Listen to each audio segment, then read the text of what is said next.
Hello y'all and welcome back to the channel. I'm Marquita here. As you can see, I'm in a nice comfy position here on my chair. So I just want to do a book review on this book series that I have heard so much about, and I finally got a chance to read it, and that is the Black Girls Must Die Exhausted book series. There are 3 books in this series. They are written by Jane Allen, and the first book is called Black Girls Must Die Exhausted, followed by Black Girls Must Be Magic, and the last book, which actually came out this year in 2023, it's called Black Girls Must Have It All. And I really enjoyed this series way more than I thought I would. To be honest, by the end of the first chapter of the first book, I went ahead and downloaded the second and third books. I listened to all 3 books via Audible. So if you're not familiar with Audible, that is a service that Amazon offers where you can have books read aloud to you. I like that service because it allows you to listen to books while you do other things, such as, for me, it's like cooking, cleaning. You can even listen to them in the car via your Amazon capable device. So I really love using Audible. Has helped me get through a lot of cool books and also be able to multitask. So I love Audible. If you're not familiar with it, I will link a video that I did talking a little bit more about Audible and how it works. But let's go ahead and get into this book review. Now, I will say there may be some spoilers for book 2 and 3.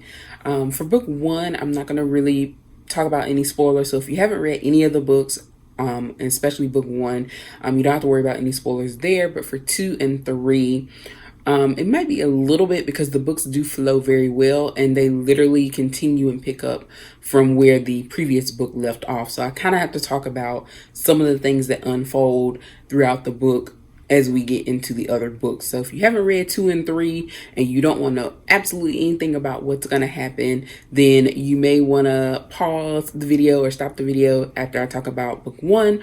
Or again, if you listen to the whole thing, I'm not going to give like the full everything that happens away, but there will be some times where I talk about some previous events that may give out some information that you don't know off top with the other books. So just want to put that out there in case you're like, I don't want to know anything, or if you are okay with knowing some of the details but not everything, then you'll be fine watching the video. So let's start with the first book, which is Black Girls Must Die Exhausted. And this is where we meet all of our characters. And again, the stories build on each other. You follow these main characters through book 2 and book 3, and you see everything play out for them. So our main character in this entire series is Tabitha Walker. And if you see the covers of the books, that girl on the front kind of represents like Tabby based on her description. Tabitha is referred to as Tabby a lot throughout the book by her friends and family.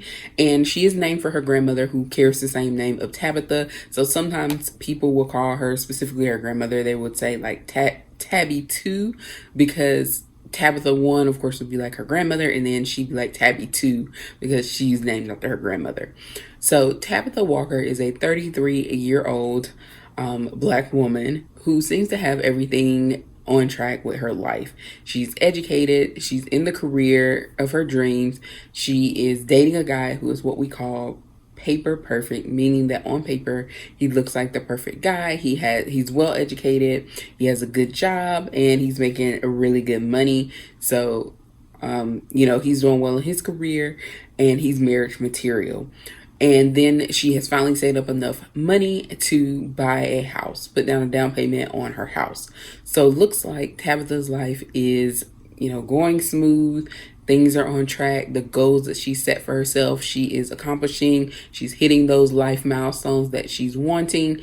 And ultimately, after hitting these last few goals, she does want to become a wife and a mother.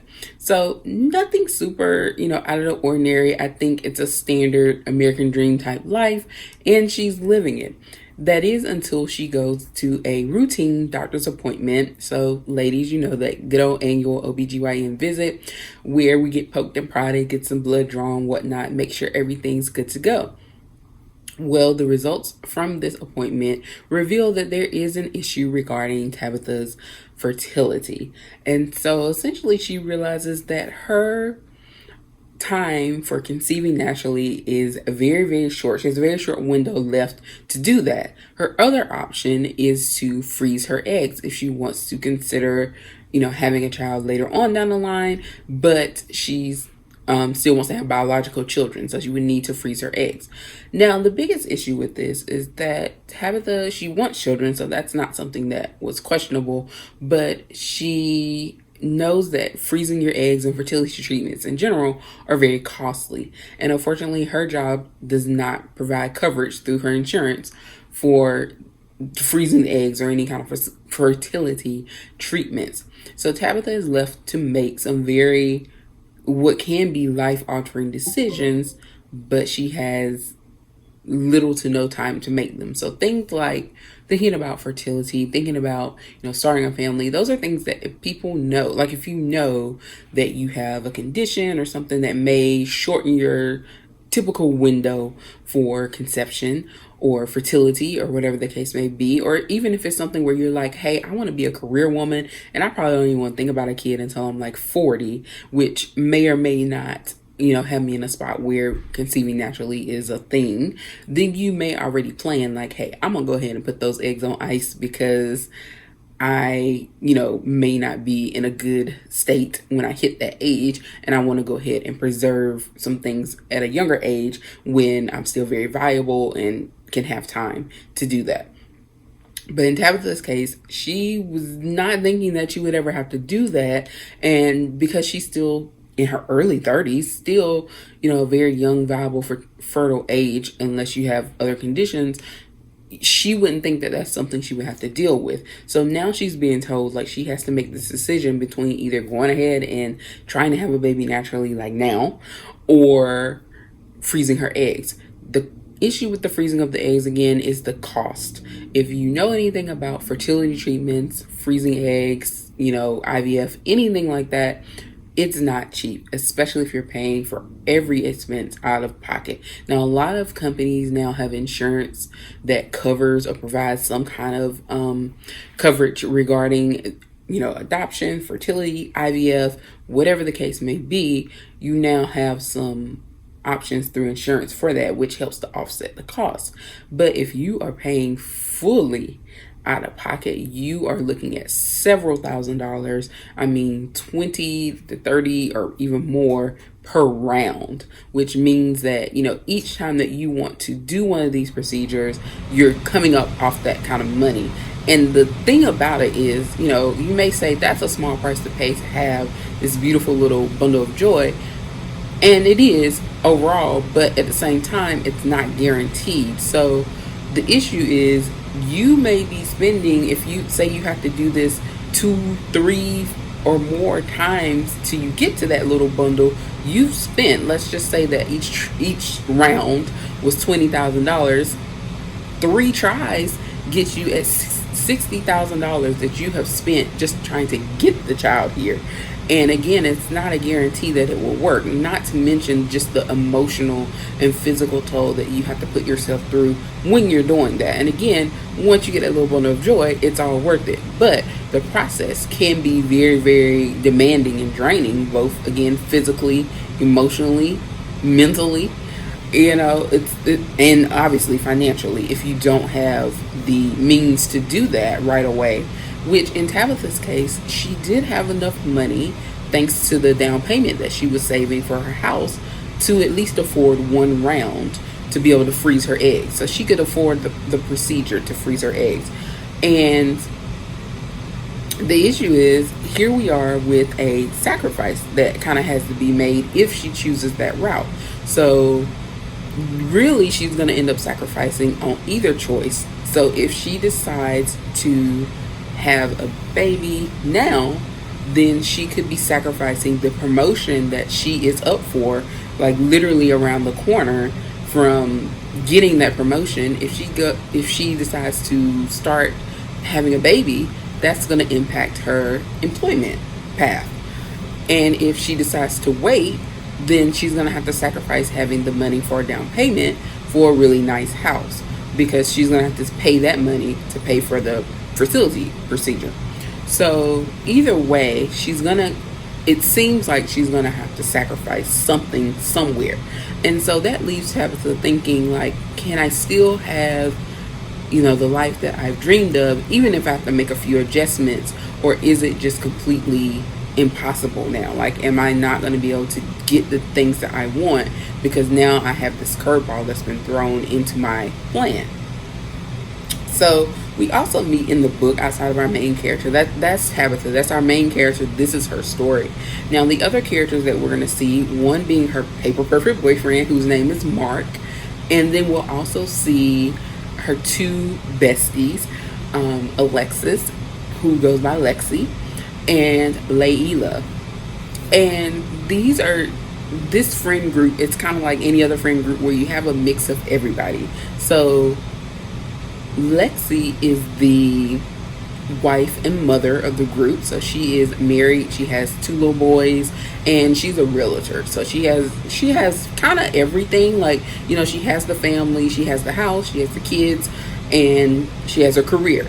Then we have like Layla, who's kind of like the complete opposite of everybody, because she is single, she's living life, she is career focused, and so she's not checking for like the husband, kids, like that's not in her viewpoint right now. She's focused on building herself up career wise, and that's fine.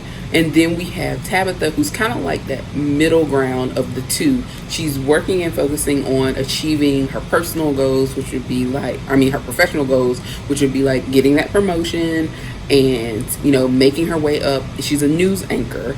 And so her promotion would put her as the weekend anchor. And then the next step after the weekend anchor would be to be on the evening news. So that, moves up her spot. It kind of gives her schedule a little bit more solid availability, and it kind of makes her, of course, her salary goes up.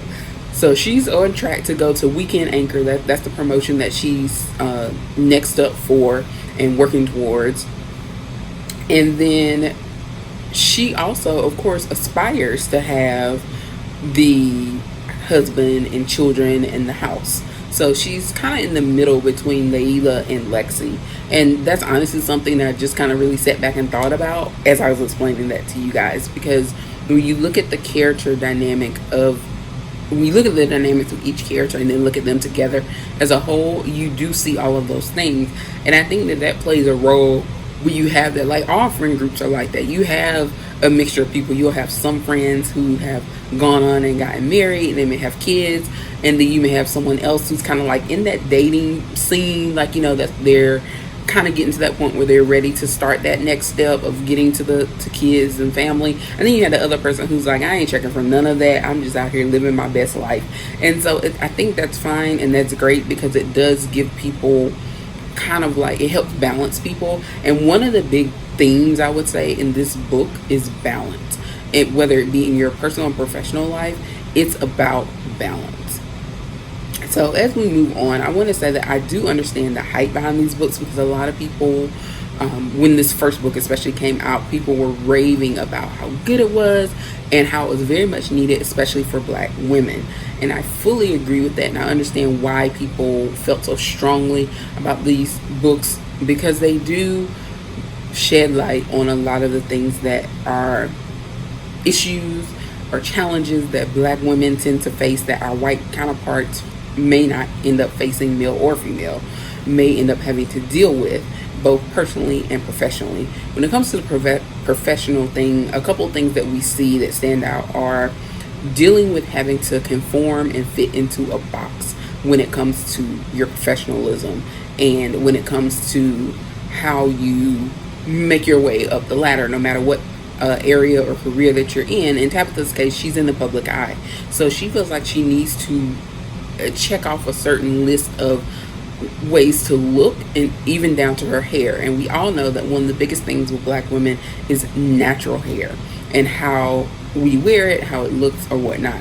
Now, some women don't have this issue if your natural hair is more of the acceptable, curly, wavy, it looks more like curly hair, like what you've seen in maybe mixed race people sometimes, or on TV and all that. That kind of fits into the standard of beauty because, again, it leans more towards the European look, which is what we know. No matter what people say, that is the American standard of beauty, is the white European look.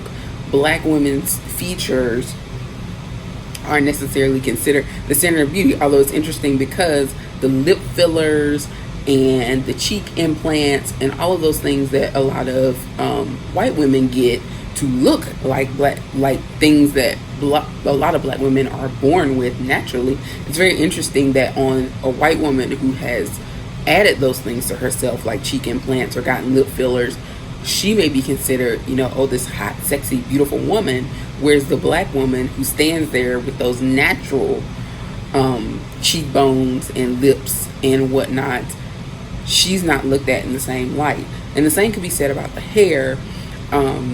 The natural hair, when it comes to black women, some women have, depending on where their hair type falls on the structure, they may have very tightly curled or coiled hair, so they may have more of a fro look going, versus some women may have more of the mixed kind of curly, looser curl wave that you see maybe sometimes on TV and movies or whatever. And so for some people, wearing their hair in their natural state for black women has been seen as unprofessional. Like, it looks like your hair is not, it's almost like you don't look professional because your hair is an afro and that's the way it grows out your head. So we have laws now, like the Crown Act, to say that no, the way your hair grows out of your head is not unprofessional. So these are the types of things that Tabitha has to deal with, because she, as a news anchor, although her hair is natural in terms of not being chemically straightened, she does get her hair pressed out like a flat iron. And so again, that goes with the appearance, the look, because she feels that she needs to fit into the box of the straight hair and a nice figure, so keeping herself looking nice and presentable for what she deems as acceptable, or what she thinks her job culture deems as acceptable. So again, she's trying to fit into a box. She's trying to conform in order to get that promotion. When it comes to her personal life, again, she is on the track to become a wife. That's her goal. And so her boyfriend that she's been dating for about a year and a half, she's looking at him as he's the guy that I do want to, create a life with. Like, he's the person I want to marry, I want to have a family with one day, get a house together, all of that. And they've been together for like a year and a half. So they seem to be on track for those things. They haven't had a full-on deep discussion about that, but they've kind of both said, like, I want this, and he said, this is what I want. And so in her mind, they are on the same page in terms of what their their future looks like. And when she reveals the information about the baby, she kind of starts to see that, or the baby situation in terms of her fertility. She sees that, maybe they aren't quite on the same page when she tells him what her options are. And the interesting thing is, when she does talk about the fertility option, he throws out there the fact that he's like, oh yeah, the women in, at my job, they've already decided that that's what they're going to do. Like, they're going to freeze their eggs. So he's like, can't you just freeze your eggs? And he says, don't your insurance cover it? So he's a lawyer and he works for like a high profile like firm. So he's up there, like the good probably like corporate law or whatnot. So the women in there, of course, they're probably thinking, they know that they want to get to a certain point in their career before they stop to have a family. So they've already put that on their list, like, I'm gonna go ahead and freeze these eggs and keep it moving. But for her, that's not an option. So that's something that he throws out there as a suggestion, even though he doesn't realize, like, everybody doesn't have it like that, because all the women that he knows, in their group or whatnot, that's an option for them. And so, and it wouldn't be a financial burden to take that option. So Tabitha's kind of dealing with those things as well. And I think just trying to feel like you have to fit into a box. Like, for her, she wants that husband and kind of that ideal traditional family, because one, she didn't really have that. Her parents split when she was young, and her father actually left and started a new family. He remarried. He had an affair. He left her mother and started a new family with the woman he was having an affair with. So even though she knows her father, they do have a relationship, she doesn't want her child to grow up in a broken home, and she doesn't want her child to grow up in a home where it's not seemingly loving, like there's a lot of fighting and arguing and all that, which is something she experienced. So she's kind of gotten in her mind what her ideal situation is just based on what she experienced and what she knows she doesn't want for her child. So again, having to kind of fit into a box to some extent, like she feels like just being a baby mama, it, like, not only is that not really what she wants, but she also feels like, societal wise, because her parents are pretty like middle class, and her mom has remarried to this guy who's like an ex-military general or whatever, so he has money.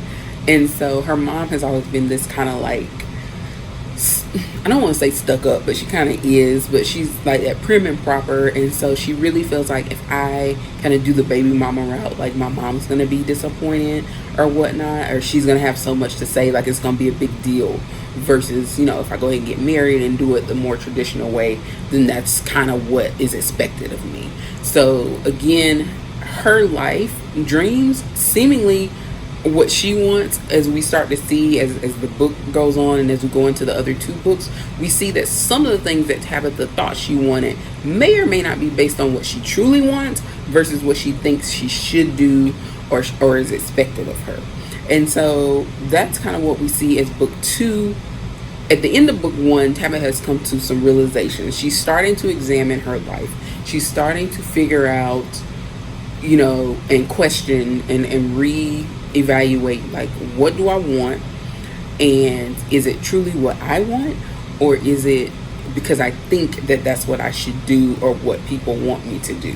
So she's starting to have that kind of come to Jesus, self-examination, self-reevaluation moment, which is great. And then in book two, which is titled Black Girls Must Be Magic, you see her dealing with she's starting to address and deal with a lot of the issues that she kind of starts to think about at the end of book one. So she's thinking, okay, one, she is reevaluating what her new life plan is, or what her life plan is. So she's like, I have to create a new plan, obviously because of the whole baby situation.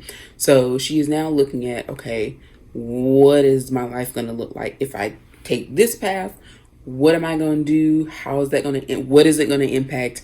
And what can I do to still meet my goals and achieve my dreams, even though they may be slightly off of the timeline that I had set? So she's looking at those things, and she's evaluating or reevaluating her life plan, and again, trying to figure out, can I still have what I want, what I originally said that I wanted and set out to achieve, or is that now not something that's possible due to that little situation?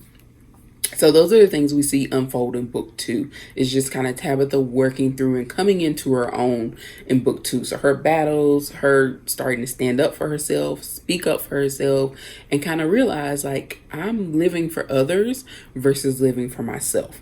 And I think that's something very important for a lot of us to remember, is that when we make decisions, are we really making those decisions because it's what we want, what makes us happy, or is it because this is what we think our parents or friends or other family or whatnot expect from us? Like, this is what they want us to do, this is what will make them happy and proud, whatnot, versus if I make this other decision, even though it may be the decision that makes me happy or is what I want, others may not approve, or, they may not feel the same way or expect that from me. So if I make that decision, it could cause issues, or you're worried about what that decision could bring. So I think this book causes you to kind of reevaluate and do a self examination of, your life and choices and decisions that you make and may make in the future, and whether or not you're truly living for you, or whether you're truly living for others to check off, boxes, or to fit into a box that you think you belong in. And the message that I take from the whole series is that at the end, in the last book, which is Black Girls Must Have It All, is that Tabitha starts to realize that you can have it all, and you can have it all your way. It doesn't have to be in the way in which society thinks. It's whatever makes you feel like you have it all. So, everybody's version, I guess you could say, of the American dream is different. And so what one person may think is the ideal life, someone else may say my ideal life looks totally different. And that is something that Tabitha starts to realize. And so again, she starts living for herself versus others. And that's in both her personal and professional life. And I think that's something that is great to see. And this series is truly a it's a self-love and just a journey of self in general for Tabitha. And I think in reading and following Tabitha's character, it becomes a journey of self for the reader, because at some point you see yourself, especially as a Black woman. I think that you'll see yourself in Tabitha in one of these books. You might be Tabitha in book one, where you are just kind of you thinking everything's going good, or you've just been thrown a curveball and now you're trying to figure out an alternative plan. Or you could be Tabitha in book two, where you have kind of figured out some things and now you're starting to reevaluate your life plan or your choices and figure out what's for you, what's not, if it's still for you, or if you have something different. So you're in that stage of just trying to figure it out, and you're getting to it at that point, because that's what Tabitha's doing in book two. Or you could be Tabitha in book three, where you have done the work and you have now figured out, hey, this is now what life is for me. This is what I want. I have my plan for how I'm going to get it. It may not have been what I thought it was going to be, or I may not get there the way I originally planned, but I now have a solid plan and I'm moving forward, and I'm about making me happy and achieving my goals my way. And that's where Tabitha is in book three. And it's, again, once you kind of start getting into the book, Tabitha is a character that you're going to want to see win. She's someone that you're going to cheer for, that you're going to want to see her come out on the other side of the challenges that she gets faced with throughout the series. And I think with her friends, Laila and Lexi, you will see how just the support of friends can be beneficial. You can also see how you can still be friends, stay connected, and also be disconnected in a way, because something happens in the beginning of book one with one of Tabitha's friends, and that incident leads to Tabitha kind of reevaluating her their friendship, not in terms of whether or not they're friends, but in terms of how they have been really connecting. They feel like, had we really been paying attention or listening, truly listening, we would have seen some of the red flags or some of the signs that showed us that this person was kind of in trouble, and that they needed more than just for us to sit and listen to them vent. They needed a little more than that, and they missed that. And they being, Tabitha and Lexi. And so it causes her to reevaluate kind of how they are connecting, and, making sure that they are speaking, they're really connecting and talking and listening to each other, versus just kind of being like a girl talk where it's like, yeah, I hear you, but it's more like a venting session. It's like you're not really going beyond that. It's kind of surface level. And so that's something I think that we see, and I'm glad that they do bring up the issues of mental health, especially with women and Black women, especially when you are seemingly, okay, because that was the thing with this friend, is that she was one of those friends that seemed to always be okay. So unless you're really paying attention, those signs were easy to be missed, because she carried herself. She was the happy friend. She always seemed to be, on her stuff. She seemed to be happy. She was just, her personality was just that type. So she was not the friend that you would look at and say, oh, something's wrong. Or maybe even the friend that you bothered to check on, because she just always seemed to be okay, or she was the one that was kind of standing up for everybody else, or or there for other people. So people didn't think, oh, that friend doesn't need that type of support like the rest of us do, because she's okay, she's got it, she's that strong girl. So you see that saying a lot of times, to say check on your strong friends, like that. I think that this particular character is that kind of representation of she's the strong friend. So people didn't really check in with her the same way they would the other people, because they felt like she got it. Like she's not going to be the one that needs that support. So I like that these characters and the dynamics are all there. And again, it helps to address other issues that Black women deal with a lot of times that may go unnoticed or may not be even known. Because one of the issues, for example, the hair issue, those were things that, our white counterparts may not deal with, they may not understand, or may not be aware that it's happening because they don't experience it. In most cases. So in the story, there is a point in time where Tabitha's co-worker, who is white, she's the evening anchor, they're talking about, they formed a group, like a women's issue group at their job, and the white lady is the kind of like head or chair or whatever of that group. And so her and Tabby, become friends.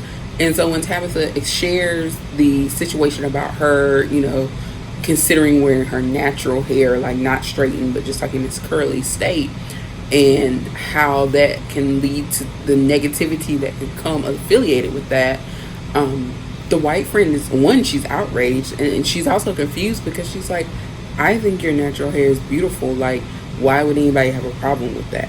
And so these are things where it's like, this lady wasn't even aware that that was a thing. So that's a struggle that I think, that's an example of struggles that Black women deal with that white counterparts may not even know exist. And it's not that they wouldn't be supportive of it, or that they don't care. They really don't know that it's an issue. And a lot of other people don't realize it's an issue because it's not something they have to deal with. So that's one thing this book does, is it brings up things like that, where I like the way that it showed, where it's like, it's not that people don't care, or they,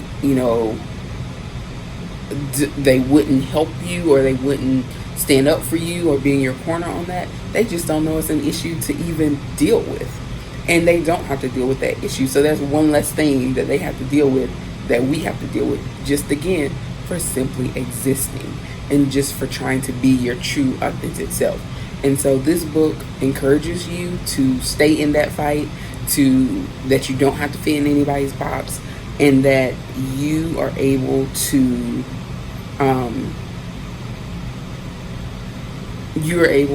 still be successful and live life on your terms. And that's the best way to be. You start to realize, like, your happiness should be based on your terms and not what everyone else wants from you, expects from you, or is requiring of you, if it's not something that makes you happy and it's not what you want. And so we see Tabitha at the end, she's still finding a way to have it all and on her terms.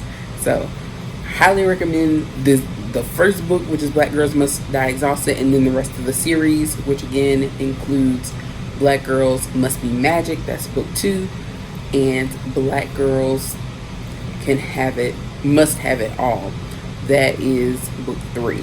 So again, it flows very well, the characters are developed very well, the issues that are brought up in the book I think are very realistic. Like I said, most people can relate, most women can probably relate to somewhere in here regardless of your race, but I think especially Black women, you relate to Tabitha a lot, and you're going to want to see her win, and you're going to like her character, throughout the book. And really, I think the girlfriend group you're going to enjoy.